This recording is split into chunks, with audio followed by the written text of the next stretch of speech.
Hey everyone, and welcome to Hero's Journey Physio Fitness. Our mission is guiding people to reclaim their health and become self-reliant.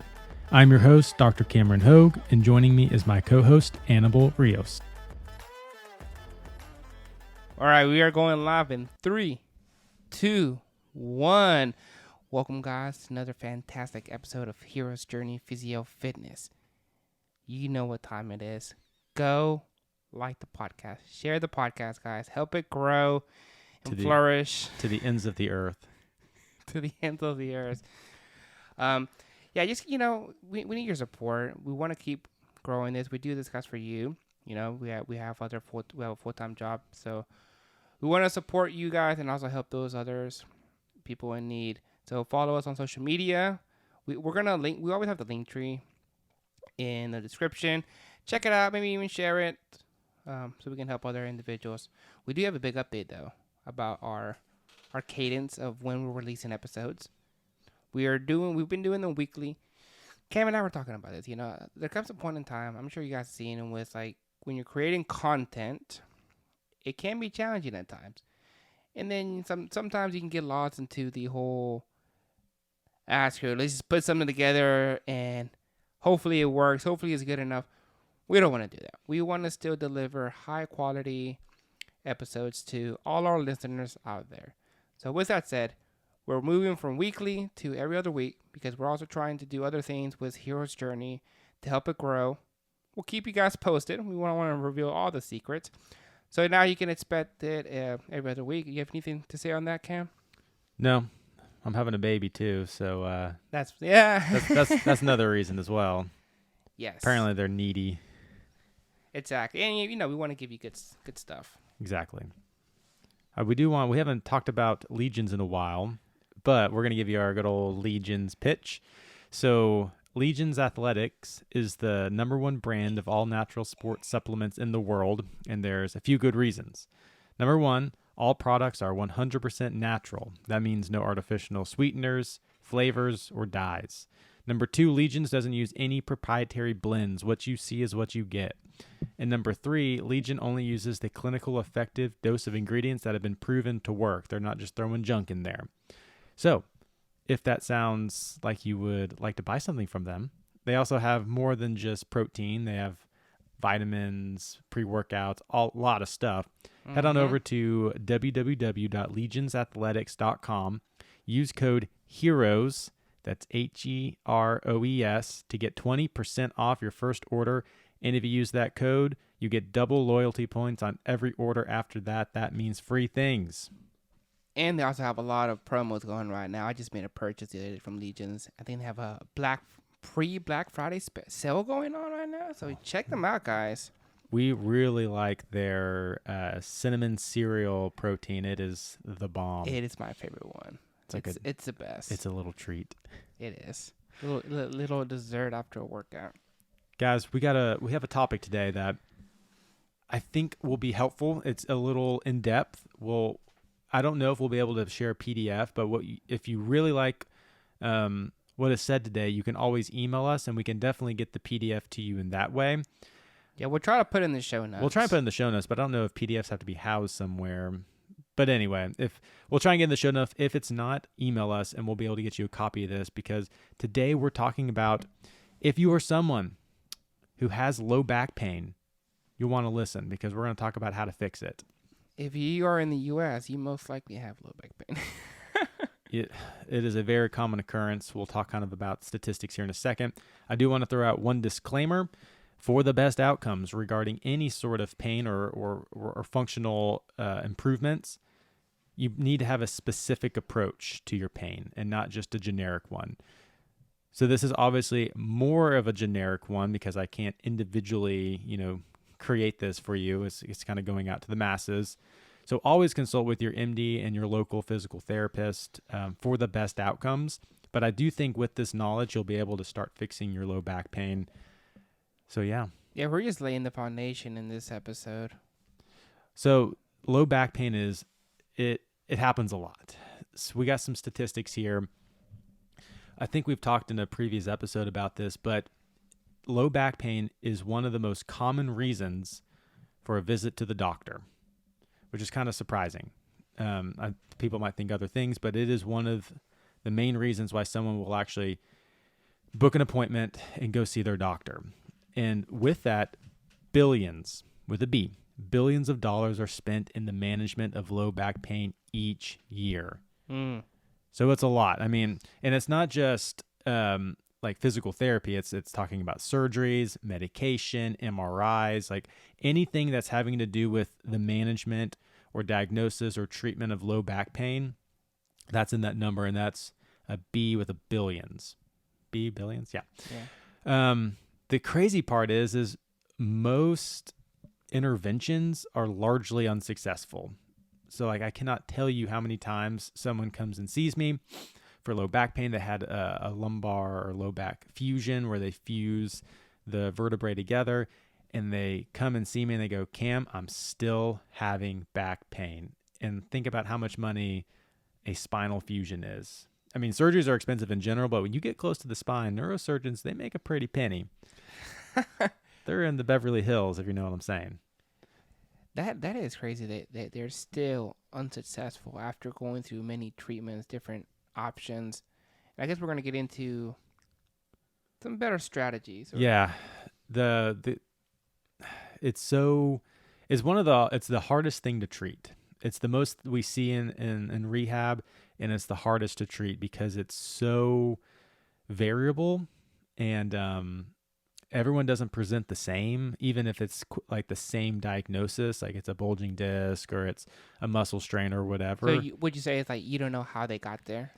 Yeah, so it's kind of harder to... It's definitely hard if it's like an insidious onset or it just gradually started. It's a little bit easier knowing if they got into, I bent over and I heard this pop or I started hurting then. Like that gives me a better mechanism of kind of like now I can start thinking of what structures are involved. But when it's like that slow onset, it's hard. It's hard to kind of figure out. Yeah, so it's like more like lifestyle, and maybe it's a combination of things going on, though it's kind of hard to isolate completely. Yes. And then put on top of that, majority of the people that we see in therapy don't exercise. So on top of all this, you're talking about people who are weak and tight. And that is not a good combo to have. Being weak and tight, not good. With low back pain, there is actually like an 80 to 85% lifetime prevalence. That is a high number.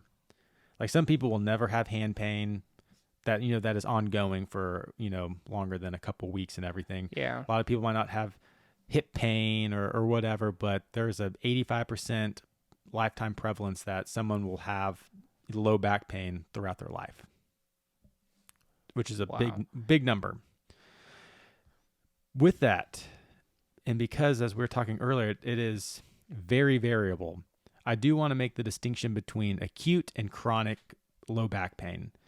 One is way harder to treat, and that's obviously the chronic one. Like when someone comes and is like, I've had consistent low back pain for 8 years. I'm like, okay. Okay. What are your goals? I don't want to have any pain. And it's like, we can help with your pain and we can help with your strength and your function, and we can make things better for you. But if it took you 8 years to get into this situation, it's probably gonna take longer than 4 weeks coming a couple times a week to see me to get so you. You're almost having to set realistic expectations for them. I think so. Of like what they can actually achieve. Sometimes I'll even ask them like, what's a realistic goal that you want? And some people know at that point, they're like, well, I've dealt with this for so long. Like if I could just walk through the grocery store with less back pain, like I could actually make it through without having to sit down, that would be a goal. I'm like, okay, we can definitely, that's a goal. Right, you can work with that. We can work with that. So the chronic pain is a lot harder because the tissue has already healed, most likely has already healed by that 6-month mark. And it becomes more of the nervous system being involved and sensitivity and all this type of stuff that isn't just like, oh, the muscle has inflammation or the muscle has a tear or the joint is locked up. That is different. That's like acute pain, which is typically when people say that, that's like less than 30 days. I'm sure you can maybe even make the argument like less than, 60 days, somewhere in that. Would you say that maybe with acute, you may know what caused it? Like, you may know, like, what caused it? Or maybe you don't know. I think Yes. potentially? Yeah. I think when it's fresher on people's minds, they know like, this is what I did. This is what I'm feeling. It's more fresh. Mm. And then after about 6 months, they say, that's when you can start classifying something as chronic pain. So we're talking more about that 30-day, maybe if you want to say 60 days onset of low back pain. If you are greater than 6 months, you're going to try to apply this to you. I would go probably a different route with it because you just treat chronic pain different than you treat acute pain. No, that makes sense. There is More of a long-term plan, right? right. So with acute pain, this is actually kind of a staggering statistic here. Let's just say on Monday, Annabelle, you were going out to get your mail and you tripped and you tweaked your back, okay, your low back. There is about a 90% chance that within 6 weeks, the pain will go away. No treatment. Like, I mean, people might try and move around or, maybe try different things, but I'm talking no medical treatment. You didn't see a physical therapist. You didn't see a chiropractor. You didn't see a masseuse. You didn't go to your doctors. You didn't get any injections, medication. Would you say this kind of falls along the lines of, my neck's hurt and I just felt funny. And then it kind of goes away. Yep. So, like that? yeah, and about 90% of that's going to get better within 6 weeks. So we will see some people within, like, they tweak their back. They come to us a week later. There's a good chance that even without my help, they're going to get better. But the thing is, remember the lifetime prevalence. It's probably going to come back if you don't solve the reason why it was flared up or tweaked or kind of in pain to begin with. So I guess what you were saying earlier, like tightness, weakness. Yeah, is something tight? Are you not as mobile as you need to be? Are you not as strong as you need to be? Are you not as active as you need to be? What's your diet like? Are you eating foods that are causing lots of inflammation? And then the easiest thing can set you over the edge. But even within that 6 weeks, if you come to PT, like we'll get knowing that it's probably going to get better, the things that we do are going to speed that up dramatically. And then hopefully give you the tools to where it doesn't want to come back. Yeah. But again, there are so many people that will have low back pain. 10% is still a big number. That's a large number of people. And that is who we'll probably see more of in PT because it hasn't gone away. Like people think it's going to go away within that 4 to 6 week mark. And it does for a lot of people, 90% apparently, according to this article. But we probably see more of the people that are in that 10% who actually need some intervention to actually help with their pain. So that's what we want to do today. We want to give you some intervention strategies on how to fix your low back. Let's get into it, Doc. Okay. This is when you might need the PDF. So again, we'll try and link it or email it. But there's a 5-step approach. There's 5 questions. And what these 5 questions are going to do is it's going to put you into a category. And then based on what category you are in, that's going to determine what sort of exercise or treatment that you're going to try to do for yourself, if that makes any sense. So like if you were in category 1, you don't want to be doing exercises or the interventions in category 3. Your body's not ready for that. It's not going to respond. And vice versa. If you are farther along, like you have low pain, low disability in terms of what you can do, you don't want to be doing the stuff you would do in the first phase, which is more passive and low level stuff. So you need to figure out which classification you're going to be in, which we'll talk about here in a minute based on these questions. And then from there, you'll know the exercises and strategies you need to start to implement to move you from one category to the next category to the next until you are out of pain. So let's get into it. Question number 1. This is pretty basic, but where is the pain? Okay. Where is it? I would say if you kind of find where your gluteal folds are, that's the medical term, but basically bottom of your butt cheeks, to the top or to the bottom of your rib cage. If it's in that area, so find the bottom of your rib cage, find the top of your butt cheeks. If the pain is somewhere in that region, you can say yes to this question. If the answer is no, it's higher than your rib cage, lower than your gluteal folds, there's a high likelihood it's actually not your low back, and it could be something more like your thoracic spine, maybe your hip, something different, probably not your back. So if you're listening to this and it's like, well, it's actually kind of like in the side of my, leg, it's probably your hip. So if the answer is no, you cannot have to listen to anything because it's probably not your back. If the answer is yes, you go to question number 2. Annabelle, what's question number 2? Does he radiate? Yes. Does it Radiate. Meaning, is it traveling from your back into your hips, into your leg, into your foot? Yes or no? Okay. The radiating is important because it's not saying it's starting in your mid-thigh and going to your foot. It means it's starting in your back and going to your thigh and then maybe going to your foot. It has to travel. So the answer is no, there's no radiating pain. You would move to question number 3. If you answer yes, the pain is radiating, it is traveling some, you want to go to the part B of question 2. Okay? So the part B of question 2 is, do you have numbness or tingling? Yes or no? Okay? If you do not have numbness or tingling, you'd answer no to that question, then you'd move to question number 3. If you answer yes, I do have numbness and tingling, like I feel something in my toes, it feels weird on the side of my leg, like pins and needles, all that kind of things, then you're going to want to go to part C of question 2. And this is the big one. So if yes, you have radiating pain, yes, you have numbness and tingling, then question 2C is, do you have leg weakness? Meaning you can't move one of your legs like the other, or maybe you have like your foot is like dropping, like you just can't, like it just, almost like you're tripping over it. Or maybe you even see some like differences in muscle mass between the leg that doesn't have any radiating and numbness and tingling and the one that does. If this is the case, you need to stop listening to this couplet and you need to get in contact with your doctor. You need some further imaging. This could be a serious issue called lumbar radiculopathy, which could be a severe nerve entrapment, impingement of the nerve, causing, not allowing the nerve to activate the muscle. So it's like you're blocking that off. That's why it's you're not being able to activate it and it's dropping, or there's atrophy. It's severe enough to have numbness and tingling, radiating, and pain. You need to go see your doctor if this is the case. Explain that a little bit, I guess, differently. So you're saying, is just one leg going to be stronger than the other? Because I think most people have that to begin in general, right? Where they have one body part or side that's a little bit stronger than the other. Or I guess more specifically, what are you?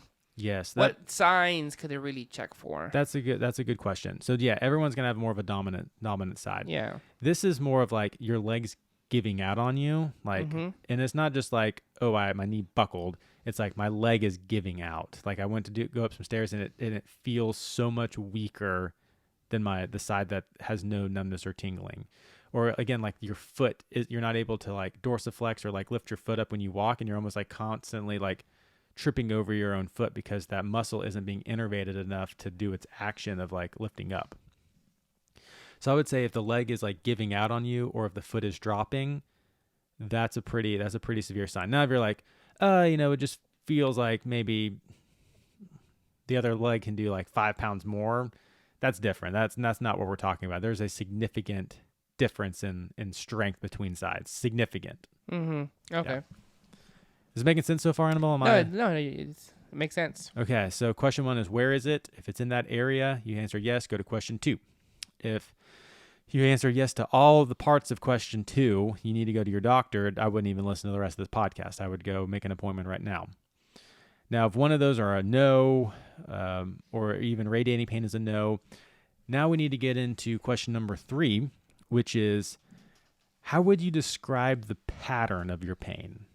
Okay, so what this means is there's 3 things that we can kind of fall into, which you would like circle one of the 3. Is it unstable? Is it stable? Or is it well controlled? Okay, what does that mean? Unstable means that the pain is easily aggravated.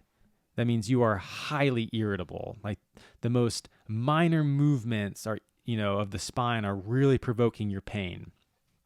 And sometimes, like, even if you go to the doctor or a physical therapist, like, you don't even really want to do most, like some of the exam that the PT is going to put you through. Like, oh, I don't want you touching my spine. I don't want to, do this movement or you to test my strength. Like it's very easily aggravated, irritable, and severe.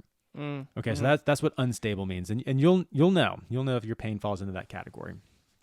The stable category means that the pain can increase with certain movements or a position or a posture or a test, but it returns back to your baseline pretty quickly. So yeah, I've got low back pain. Maybe it's a 4 out of 10. 10 is, take me to the emergency room like I'm giving birth and my femur is broken at the same time, and 0 is like a walk in the park. Maybe it's a 4 and like I bend over to touch my toes and it's like, ooh, yeah, that irritates it. It's like a 6 or a 7, but as soon as I come back up, yeah, it's kind of back to a 4 again. Like it's not staying for a while. So that's what stable means. It's able to stabilize back to baseline, though that baseline might have pain. It's able to go back there quickly. Like you're able to do a few things and like get it to a manageable level. But right. You're still gonna have. Yeah. So like posture wise with this, like let's just say Annabelle, like after you tweaked your back and you're sitting down like at work, and like after you sit for 30 minutes, your pain is starting to increase, and you're like, I got to stand up. And as soon as you stand up and start walking around and moving, it kind of returns back to those 1s, 2s, 3s, and so it stabilizes more quickly. So yeah, sitting does increase it, but as soon as I stand up and walk around, it gets better. Better back to the baseline, not completely gone. Yep. Well controlled means that your status is more asymptomatic. Like you're not having the symptoms most of the time.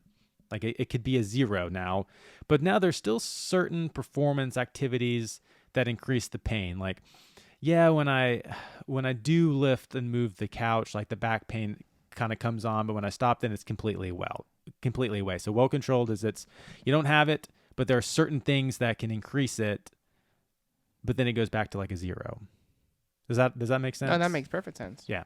So you would circle or mark which one of those patterns that you would fall into. Okay. Then there's question number 4. There's 2 more questions. There's 5. Number 4 is, well, how intense is the pain from 0 to 10? We already talked about 10 is giving birth with your femur being broken, and 0 is a walk in the park. So rank it. So if you rank it as 0s, 1s, 2s, or 3s, we'd call that mild. If you rank it 4, 5, or 6, we'd say that's moderate. And if you rank it 7, 8, 9, or 10, that is severe. So whatever you fall into, you'll just know whether it's mild intensity, moderate intensity, or severe intensity. This is subjective, but this is how you need to rank it. And then the last question is, well, how badly is this affecting your everyday, we call it ADLs, activities of daily living, like the things you do on a daily basis, cooking, dressing, bathing, going out to the mail, anything that you do on a daily basis. How bad is it affecting that? And again, this is subjective too, but you would say, I mean, it's mildly affecting it. It's moderately affecting it. Or like even sitting down watching TV, I was like, are you in pain? Yes. Like, are you constantly having to move around and adjust? I would say, yeah, that's an ADL because people like to be able just to relax and hang out with family or watch some TV by themselves. Like that was something you do on a daily living. How badly is it affecting it? Mild, moderate, or severe? Okay. So now you got all this data, and hopefully if you have low back pain, you've kind of answered some of these questions. Based on how you answer those questions, now you're going to be in a category. There's 3 categories that you would fall into, okay?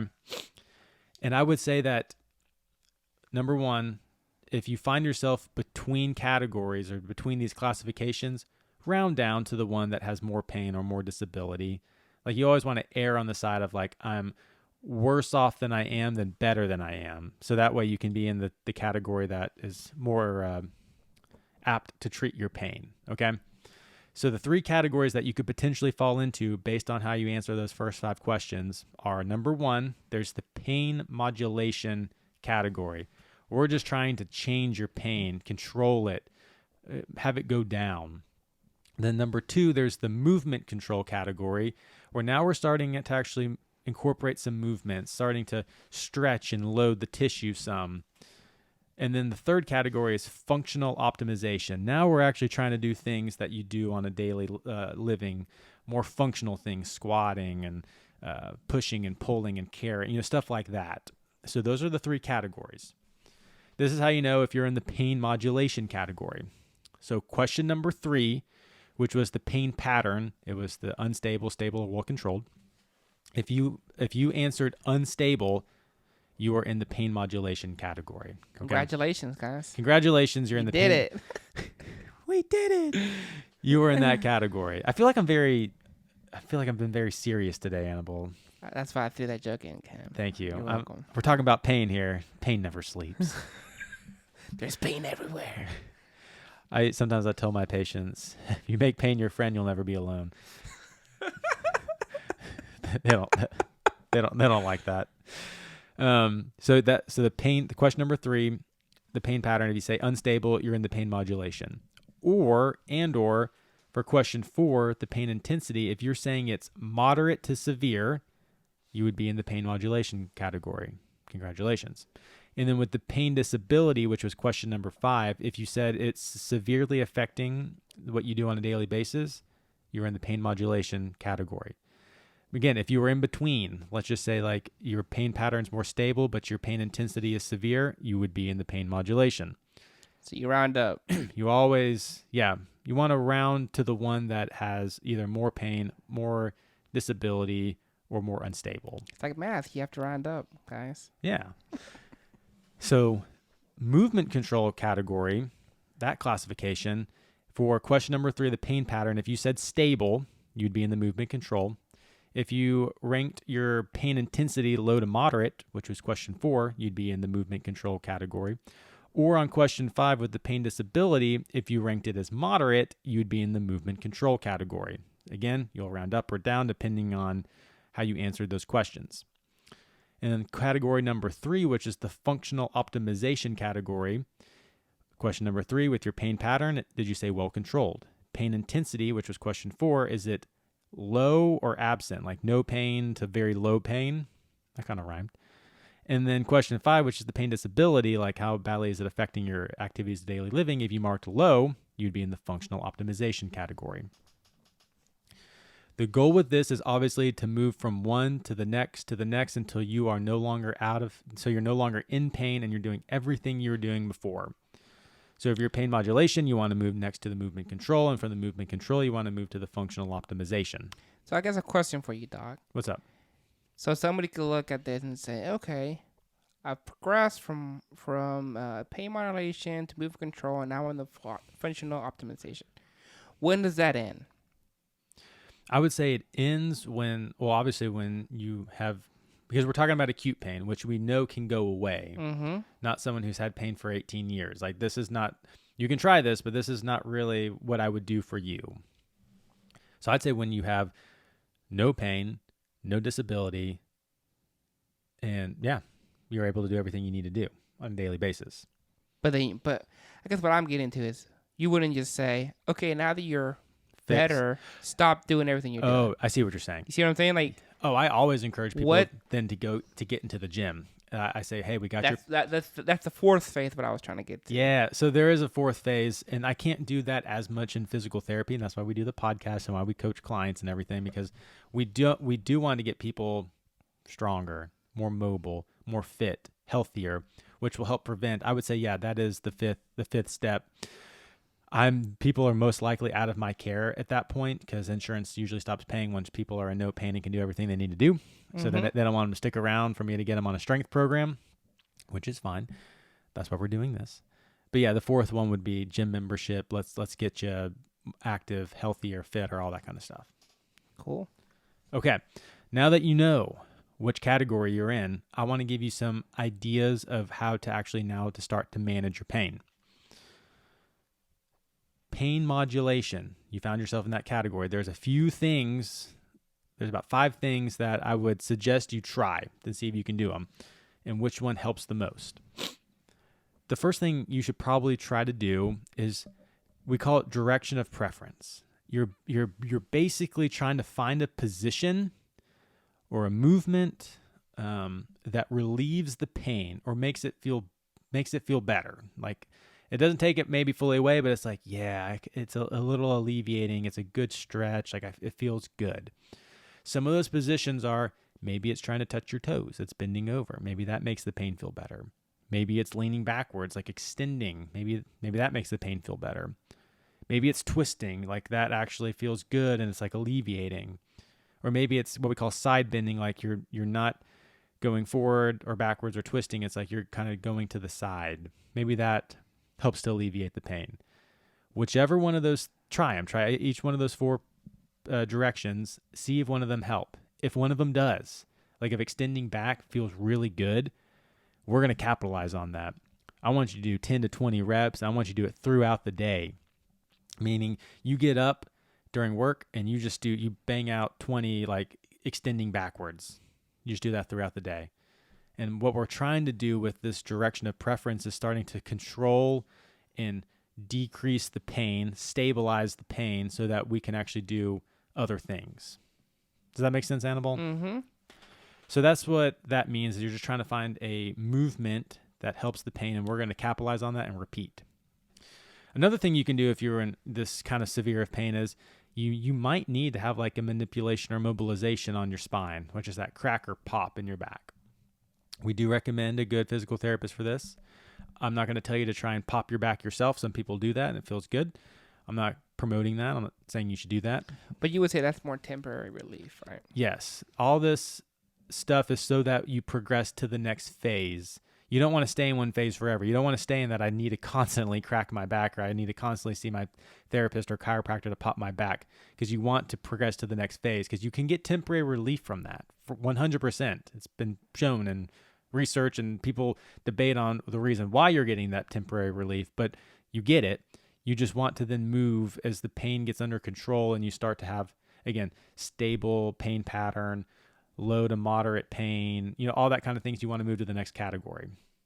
Yeah. With that too is massage. You might need to have some sort of masseuse, or maybe if it's like a self massage, or you have your partner massage, or you get a foam roll, something where where it's not too painful and you're trying to desensitize the tissue. You're trying to get a little more blood flowing into the tissue.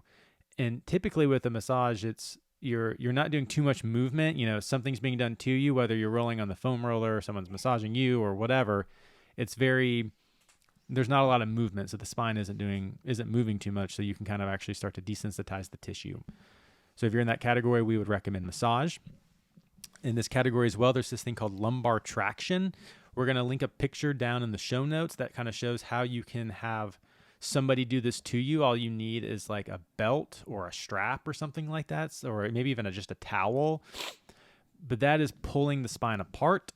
It's causing some distraction forces, allowing the disc to fill up. If there's pinching on nerves, it can allow for some momentary relief or pressure from the nerve, or even just stretching out the muscle tissue.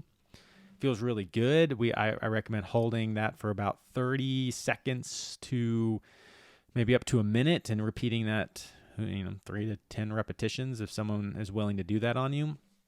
Also, a therapist, if you go to see a therapist, they'll be able to do this. Make sure you have a safe word though. I always tell my patients, say gluten-free if it's too much. I'm not joking. No, I say that, and they think it's really funny, but I'm not joking. I actually had it was really funny. I had this really manly dude. I was what was I doing? I was stretching something out on him, and I told him that. He's like, gluten-free. And it was just funny to hear this grown man just say gluten-free to make me stop. With that lumbar traction, you could do just... And then you let them in the other eye. Oh, you like that, huh? I'll see you on Thursday. Right. You're getting me sidetracked. The other one is a favorite of mine. Doing some dead hangs. Grabbing a pull-up bar and just letting your body hang.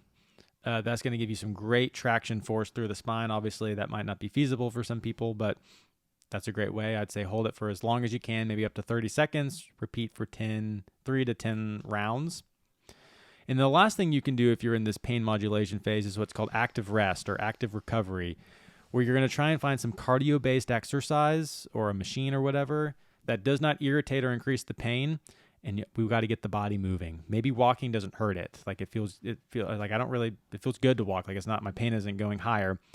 I want you to walk 10 to 30-minute bouts. Do this a couple times a day. Keep that system moving, people. Just get that walking. And maybe biking doesn't feel too bad. To get on that bike and start biking 10 to 30 minutes a day. Just we're trying to increase blood flow. We're trying to show the body that you can move without pain increasing. I'd say one of these 5 things or multiple of them you can try to do to get yourself out of this pain modulation phase into the next phase. That make sense? That makes perfect sense. There's a lot here, people. I'm sorry. Getting a little kind of nerding out, but this is what I do for a living, so it's fun for me. So now you're in the movement control. I guess, is there one you prefer? Like, say somebody comes to you and says, which one should I start with? So it depends on what I find in the exam. So like I don't do all these things depending on, what I find in the examination process. I'll know which one to do. So like I know I don't need to waste my time doing massage or trying to like pop their back. Like I know I just need to pull on their legs or on their back to do some traction. Like that's why you need the specific approach. Basically what people are doing now, you're just trying to figure out which one it is. But if you see a therapist, they should know which one and which exercises and stuff to start doing with you in this phase. They should, at least. This was actually taught in residency, so I guess not a lot of therapists will go through an orthopedic residency. But this is less focused on like individually what is causing the pain. It's just trying to categorize the pain so that you can treat the pain. Like it doesn't really care if it's a disc or if it's a nerve or it's a muscle. Like it doesn't matter. This treatment doesn't matter what it is. It just matters, does this thing make it get better? Yes or no? If yes, we're going to go along with that. If no, we're going to stop doing it and try this. But it is nice to know what it is. It just gives me more tools on what I can do for it. But in this, because you can probably treat it, Yeah, it gives me more tools to help the patient out. What's the other category, Doc? Okay, we got the movement control category. This category, there's 2 types of exercises you can be thinking about doing, since now your pain is more stable, it's less intense, and maybe you're able to starting to do more things around the house and out and about. We've got flexibility exercises and stability exercises. So there's an ungodly amount of these types of exercises. Yep. People will look at me in the clinic and be like, do you just make some of these up? Like, how do you know all these exercises? And it's like, this is what I do for a living. Like I know so many different exercises to do with somebody. So these are just some examples, but I want you to think with flexibility, like mobility exercises, just think yoga. Think about some yoga poses like cobra, child's pose, half kneeling rotations, cat cows. Like that's what we're talking about with flexibility exercises and mobility. We're trying to get the muscles, joints, get them moving. Usually it's a sustaining a position. So think about yoga poses. Maybe you need to look some yoga poses up. Find the ones that feel good. Find the ones that you know that you need because you're limited in that motion. Like I just can't twist very far. Well, maybe you need to do some more twisting type of stretching. Right. So these are just examples. I can't. There's too many. There's too many, and people are so variable. It'll just depend on how you present in front of me on which ones I'd give you. But those are some examples. The others are stability exercises. So with these, I want you to think about the spine being neutral. So you're not bending your spine like in those flexibility, but you're engaging the muscles. So like think about laying on your back and lifting your hips up like a bridge. Maybe you're on all fours and you're like lifting an arm or lifting a leg. Just trying to put more force through the spine, but you're not moving the spine. You're just stabilizing the spine. It's more like body weight movements, you would say. Yeah, more body weight movements. Maybe you can start using some bands like isometric, like anti-rotation exercises, stuff like that. And there may be some overlap, right? Whenever you're doing like yoga, there's for sure, yeah. And that's what this is there's going to be some overlaps. Like if you're on all fours, like in a quadruped position, like you're kind of stabilizing already because gravity's trying to make your back sag. So you're trying to keep it neutral. And then maybe you are going back into that cat cow where you're arching and then flattening and all that kind of stuff. So yeah, they overlap. So a question for you. I come to you, Doc, that I've done the pain modulation. Now I'm on the movement control. Do I still need to do the pain modulation treatment plan? Do I need to keep stacking? Oh, that's a good question. This is the sign of a good therapist. A good therapist, I believe, gets people, you go away from the pain modulation phase. And completely. Slowly. Obviously slowly, and you go through it. Slowly weaning. The hard part is people really love the little massage that you give them. People really love when you pull on their back or legs and it takes the pain away. I'm your therapist now. Yeah. But not that kind of therapist. So people just like it, and that's Yeah. almost what they expect. So I have to do a lot of education on, like, we're doing this temporarily so that you can move like to the next phase. So I like getting people away from the table, like after we do a lot of the passive stuff and now they're doing stretching and stabilization on the table. I'm trying to get them away. I'm trying to get them to function and like returning to their normal life. So to answer your question, that was a long answer, is I wean them away so I don't stack anymore. Once I get them down to it's well controlled, it's moderate pain, low pain, I do this and I will focus on these. And then from there, I wean into the next category until I'm fully out of one. So by the end, when they come in, like they're not on, like they don't need a table. Like I don't have to put hands on them. I just coach them through these functional movements that we're about to talk about here in a second. Cool. No, that's good to know. So the last phase is the functional optimization phase. So disclaimer too, if you are seeing a physical therapist and you're 12 visits into seeing them and your pain is low and it's well controlled and stable and they're still massaging your back and making you do stretches and stuff, like, I'm not saying that's a bad thing. I'm just saying they need to spend most of their time in this last phase, which is the functional optimization phase. You can start doing those stretches on your own. You don't need the massage anymore. I know it feels great, and you know. I mean, you don't have to completely disregard your therapist because you could be in a different situation. Exactly. I'm not saying but you disregard want to start them, progressing. but that's the thing. You want to progress, and our profession is actually pushing function and progressing. Like it used to be just a lot of passive things, and they stuck with that for the entire time. So our profession's trying to get away and trying to do what I'm saying here of progressing through to more function, which we know is the best thing. Yeah. So this last phase, what I think of now that it's well controlled, low to absent, and you're able to do most of the things you need to do, is there's 6 main movement patterns that the body can do. Obviously, there's variations and stuff like that. You got the squat, you got the hip hinge, you got the lunge, you got the carry, you got the push and pull. And the push and pull can be vertical pushing or horizontal pushing. Pull can be vertical or horizontal. Yeah, those are your 6. And these are the things what you would say that every human does on a daily or weekly basis. Absolutely. I try and get people to this phase so their whole session looks something like this. I'll have them come in. And then the next thing is we want to do more intense cardio at this point. So you're not just going on a little walk or a light biking. Like this is when you're actually starting to do some high intensity training, some like low intensity steady state where you are going on that jog. Maybe you are getting into zone 2 and 3 and stuff like that. Like I will have them warm up, jog on the treadmill, warm up on the bike where they're huffing and puffing. I'm like, I want you to bike, and I want you to bike until like you're not dying. Use the example that you gave me many years ago about the whole like if you can have a discussion with a friend when you're walking, you're this level when you know what I'm talking about? Yeah, there's different. That's like I thought that was like an easy way to kind of understand how hard you're going. So when you're in that early phase and we're talking about the walking and the stuff, like you should be able to hold conversation with people during that. So like as you're walking or lightly biking or doing some sort of cardio to kind of get things moving again, getting the system moving, you should be able to hold conversation. Now what I'm talking about here in this phase 3 with cardio, this low intensity steady state or obviously high intensity interval training, you should not be able to keep a conversation. You should it should be pretty challenging to be like, I think that I'm, feeling pretty good today. Like stuff like that. Cause now we're actually, we're pushing the body at this point because the pain is low, the function is higher. We can start doing more things like that. So I'll have people warm up on the bikes or on the treadmill and, they're like, holy smokes, that was a good workout. Or on the assault bike, like the arms and legs. You animal. Oh, they hate it. How could you do that to them? Yeah, I put this one older lady on it one time, and she hated me. I didn't make her go on it again, but she was dying. So I'll do stuff like that, but most of my sessions will be at this. So they'll go and then they'll start squatting, and then when I get crazy, then I get them doing supersets. You're in a squat, and now you're going to push this 60-pound sled back and forth, and you're going to go back to squats, and then back to the sled. All right, take a water break. Maybe I'll throw in some stretching while they're resting, but that's not the majority of the session. It's just while they're letting their heart rate go down and stuff, I'm like, okay, stretch out your hip doing this one. Okay, now back to the function.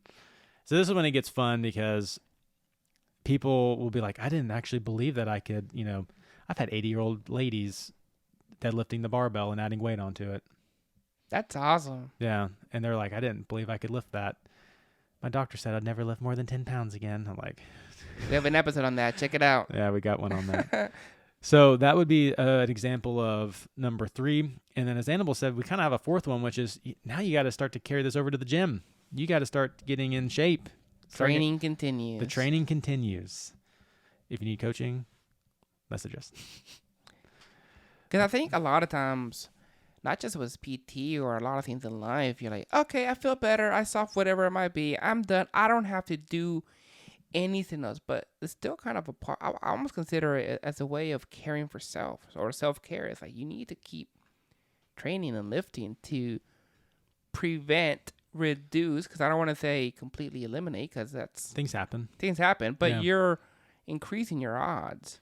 Yeah, you don't want that. You want to lower that lifetime prevalence that we talked about earlier. Like if you could even cut that to 50%, like getting this under control and then getting stronger and knowing like I really have now a 50% chance of this coming back again versus 85. Yeah, I think Peter Thiel talked about it a lot. He classifies health in 2 ways, not just like how long you live, but like the quality. And this is all going to help that quality a lot. It doesn't matter if you're like 90 years old, but you're hurting everywhere. I think that's a great point, Annabelle. So, all right. So here's a little recap. Low back pain. It's super common. One of the best ways to treat your low back is this treatment classification thing that I talked about. Find out which category you fall into. Use those exercises, those treatment ideas to start healing your back. And then once you feel like things are starting to get under control, you want to move from one category to the next until you're out of pain and you're able to, as Annabelle said, start taking more control of your health and fitness and getting that gym membership and hiring a coach and all that kind of stuff. Hiring a hero's journey coach. Yeah, specifically us.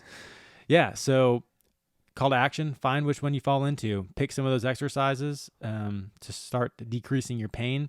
Always you can look for a good local physical therapist. That can be a big help. Yeah, that's all that I got, Annabelle. That's all I got too. Remember, guys, you're human. You should not seek perfection, but daily improvement. See you guys.